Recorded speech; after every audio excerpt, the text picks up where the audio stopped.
Taking a closer look at W210 Xenon headlights. The headlights on my car are the original ones that came on it when it was new. These have been in the sun for quite a while and I have refinished them multiple times. The last time being in 2017. I sanded it down myself and gave them to a body shop to clear coat. So this is how it looks like. And it's not perfect by any means. This is the best you could get with these old headlights in my opinion. If you get real close, you'll see some areas need to be wet sanded further to smooth down the finish. There's some orange peel here and there isn't here. And then there's a couple fish eyes. Here's a better shot of those fish eyes. And you don't really notice it, especially with the lights on. They don't show up in the beam pattern at all. It's just mostly cosmetic. And this is the only problem area right here. There is a run in the clear. So that is like the ugliest part of the headlight. But otherwise, from a distance of like even, I don't know, like 5 feet, you're not going to notice it. So why did I clear coat the headlights? The headlights are clear coated because the clear coat used in automotive paint is very UV resistant, so they just last a lot longer. So normally people just say sand down your headlights and polish them, and that does work for a bit of time, but you got to understand that when these headlights start to fade, that's that outer layer of whatever coating they put on it, on that plastic, that UV layer is failing. So when you sand it off, you're taking off even more UV protection than it had, so it's just going to fade again within 6 months or less. When you keep sanding them, this is what happens. I think even if you were to keep that protective layer on, this would still happen just because of how intense the UV ray from the sun is. The inside of the headlight is actually faded. It's probably not too evident, especially when you don't have anything to compare it to, but the inside of this headlight is much more shiny chrome than it is now. This is really faded. So while it is still very chrome-like, it's not as bright as it used to be. And the way we can show this off is with new headlights. So these are brand new, and these are Hella brand. These are not factory Mercedes, but I'll go over the difference in a minute. But you can just see how much shinier that chrome is. It's a lot brighter. The lens itself is, I think, equally clear, although maybe it's a little bit less clear on this because of the clear coat, but this is just a lot brighter. It's pretty obvious when you put them next to each other.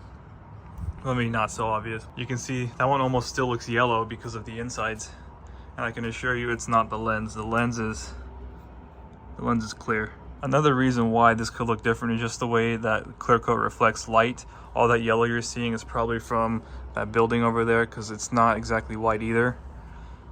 But then on this one, it looks a bit different. I think that's due to the clear coat. Here are some headlights that have never been refinished off a 2002 car that were outside for a lot of its life, and we'll see just how faded they are. I'm pretty sure a lot of you will know what these look like in person. They're just, very faded from the sun. They're not shiny at all. My theory is that if these have never been sanded before and polished, I think the insides will look a lot nicer than they do if they've been sanded constantly, just because of that outer UV layer still does something even when it's faded. So these headlights will probably clean up a little bit nicer in terms of the insides than my headlights, but it's still very possible and likely that even if these have never been refinished before, that the insides have faded, because if it had nothing but sun exposure its entire life, it's never seen the inside of a garage, the UV will definitely penetrate through that outer layer into the headlight and fade the insides as well. And there's really no way to tell until you already refinish these. So one way I like to compare these is, some people may know, on a 124 500E, the inside of the headlight is chrome. It's really nice, shiny, and bright.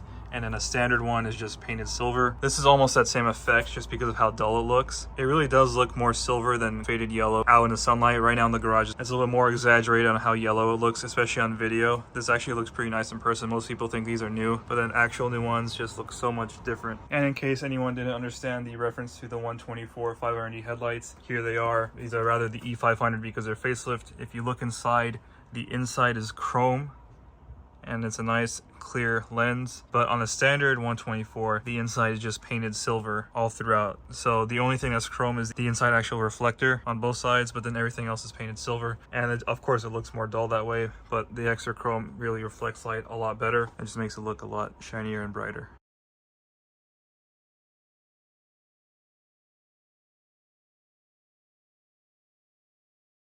And this is kind of that same effect with the 210 headlight being new versus faded. So yeah, it's almost the same effect as the chrome versus non-chrome here. Just crazy how much the sun actually degrades the insides of these headlights. For the W210 Xenon headlights in the US, they were all manufactured by Hella. And I think that's also worldwide too, not just the US. So I was able to find a brand new in-box Hella headlight here. This is a brand new headlight from Hella, and I'm going to show you the difference between this and a factory Mercedes headlight. So before we begin unboxing the Mercedes headlight, let's take a look at what's the most obvious here, and that just is the Hella branding on the sticker and the Hella part number and the production date, which is crazy that this was made in 2009. So here is the box that the new headlights come in. Of course, they put all the warning labels on it. Here's the part number if anyone is interested. and this is for the Xenon headlight for a facelift car. They are different between pre-facelift and facelift. On the facelift car, you will have to remove the front bumper to change the headlights. There's no cutout right around the headlight washer, which the pre-facelift has. So let's open the box. So there's a protective layer on top. It comes packaged with bubble wrap,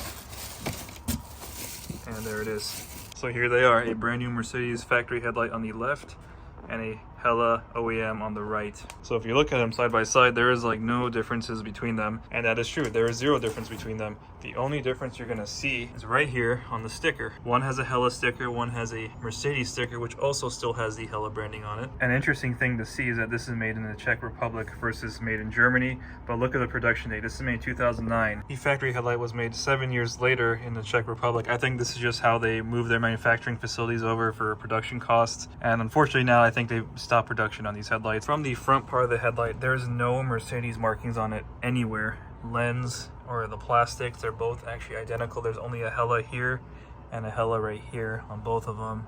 And funny enough, this one that says it's made in the Czech Republic says made in Germany right on the lens, and they both say that. So looking at it from the back and underneath, there's literally no sign of any Mercedes markings on it at all. It's just all Hella and Hella, nothing here. And here is the factory Mercedes headlight. So same thing, just Hella markings everywhere, no Mercedes. This is the auto level adjuster. It's made in India, but still has the Hella branding. And there's no Mercedes logo to be found anywhere on the headlight besides the sticker.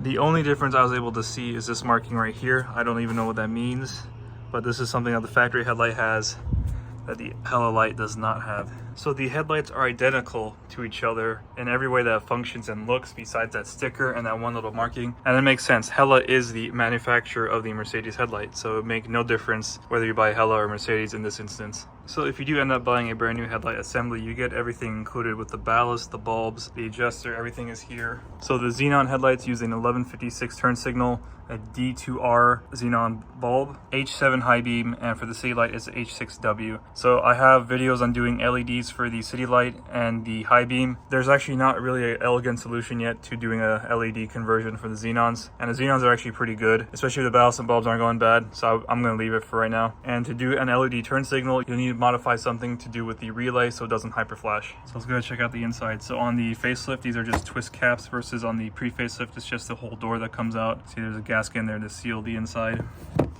So here are the wires, and I want to mention this because the old headlights in my car, the headlight wiring insulation flakes off. So it's just like the 124 wiring harness issue. This is the same problem, just on the inside of the headlights. Obviously, the best course of action here is to just replace the wiring. However, if it's just barely starting to flake off and you don't want to rewire the headlight because you have to take it apart, which is kind of a pain, what I did on mine is I got some Tessa tape, which is a factory Mercedes wiring harness tape. And inside the car, I pulled the bulbs out so I can get the maximum length on the wiring and just wrapped each individual wire up in the electrical tape. And it's fine for right now. I will deal with that problem later, but I think that bought me quite a bit of time versus just having them exposed like this, because once the flaking gets all the way off and these wires touch, it shorts out and you'll blow a fuse and then your headlight won't work. So just a PSA, wrap your headlight wiring inside the car, or better yet, just replace it.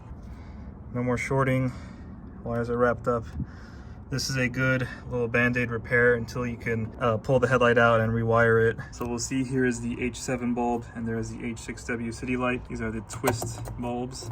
And here's the city light, the H6W. That was really hard to get out, and we'll see that there's a gasket on there. So this gasket has not been compressed too much, no heat cycles in it, so very snug. That's why it's really hard to get out. And these do fail over time. You really should replace the socket as well, because the socket holding the bulb will fail and the bulb doesn't want to stay in. So taking a look on the inside, we can see that the wiring goes all the way across to the connector here. So this connector is removable from the headlight. So you can remove this, remove all the places where it sticks and take it out, rewire it, and then put it back in.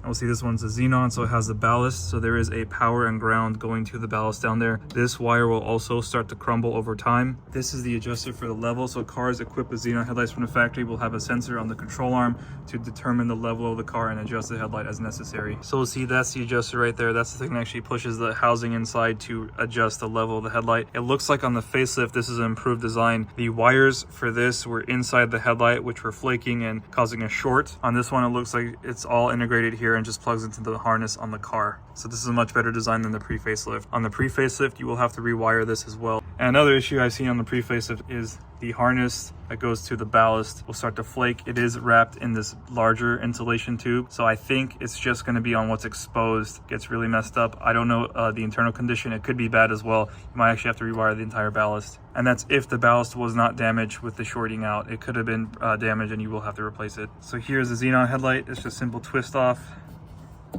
Take the ballast off first, and there's the bulb. To remove the bulb, you also twist this little plastic piece on. That's what holds it in place. And then this will come off as well as the bulb. And that's how you replace the Xenon light. I'm not going to do that right now because this is just super, super tight. And I don't need to replace it because it's brand new. But this is just a D2R bulb. They do make LEDs of this. I'm not too sure how the light output is. I never tried them. And the issue you're going to run into is you're going to delete the ballast. And the ballast provides power to the light. More likely than not, a LED replacement is going to cause a bulb out malfunction for the Xenon headlight low beam if you do not wire in a load resistor to trick it into having the right amount of power. That is not the case for the city light. The city light that I use, which I'll link in the description as well, it has a built-in load resistor, so it's error-free. And then the H7 LED I use is also error-free. I don't think these are actually checked by the computer, so you could just run any LED in the H7, but you will need to get the correct CAN bus compatible LED H6W bulbs if you want to run LEDs. And here we have the 1156 turn signal. It's a twist, and of course it's very tight. I had to use two hands just because of how tight it is. The plastic and rubber gasket's really, really thick, so it's hard to get it off, which is good because it provides a really good insulation. But that's what the bulb looks like. You'll see the bulb has an amber coating. That's how you get the amber turn signals. So we'll also see that the cover for the back of the light is also branded Hella. There is no Mercedes branding on these. And the smaller one, you can also actually see the production date. We'll see it's stamped right here. So it was made in the 6th month of 2009. Pretty interesting. There's the Hella part number if you need a replacement. And in case anyone wanted me to check, here's the Mercedes headlight. It is exactly the same on the inside. There is no difference at all. Same wiring because they are the exact same lights. And here's the dust cap. Of course, it's the same, except these are newer, of course, because the headlight's newer. This was made in 2015. And of course, no Mercedes branding on that either. So a couple of interesting things to note, that there's a vent right here. It's just a rubber vacuum line type deal right here. This allows the headlight to prevent condensation on the inside if everything else is working properly. And then we have the adjusters right here. So this adjusts the level up and down. This does the side to side. The side to side should be good right out of the box. I think you'll just have to adjust the up and down. This could actually also be good, but depending on your car and how everything's aligned, you probably will need to adjust this. The auto leveling will adjust the car as you put load in the trunk and the car squats in the rear. This will adjust the level of the light, which, unless you're putting really heavy loads, I don't think this function is particularly useful. So if you retrofit these lights, you actually don't have to retrofit the auto level function. And that is true for pre-facelift and facelift. You don't really need to retrofit the auto level if you want to use them, because the connector to plug into the car for both pre-facelift and facelift is the same, whether it be xenon or halogen. So if anyone wants to retrofit the light, 100% plug and play. The ballasts are internal and they do not interact with the body harness. So in the US, we either got halogen headlights or xenon headlights, and all the xenon headlights had the auto level function. However, in Europe, there were optional halogen headlights with a manual level adjust, which I believe uses a vacuum and a little scroll wheel on the interior next to the headlight adjuster to move the lights up and down. Now, I don't have a W210 to demonstrate this on, but I do have it in my 124 in case anyone's interested. It would just be this little scroll wheel right here. And we'll see that there's a little indicator right there. It's supposed to have white paint. Mine's coming off, but this is how you can adjust the level of the headlights. And on the 124, at least, it uses engine vacuum. I believe it's the same for 210. I could be wrong. It could be electric, but that's just how it looks. It'll be right next to the headlight knob. So I'm actually not going to be installing these lights on my car just yet. I'm going to be saving that for the future. However, if you do want to see how to install headlights, I did make a video. It's including the bumper removal because you have to do that too. The instructions are the same nonetheless. You have to take the bumper off to get the headlights. So check out that video. I'll link it in the description if you need it. So there's a closer look into W210 Xenon headlights. I hope you found the video useful. If you have any questions or have something to add, leave it below. Thank you for watching.